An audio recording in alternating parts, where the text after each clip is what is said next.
Nah, untuk mic-nya seperti ini ya. Dia ada 8 mikrofon.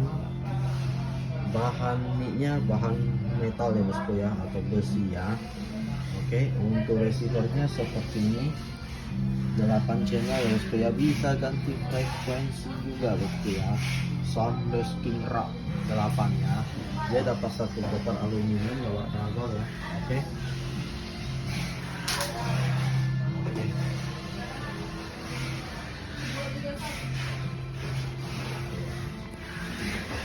Untuk tampilan belakang modelnya seperti ini. Di belakangnya ada 4 antena. Di belakang ada 4 antena ya. Ada 8 balance bosku ya. Nah, seperti ini.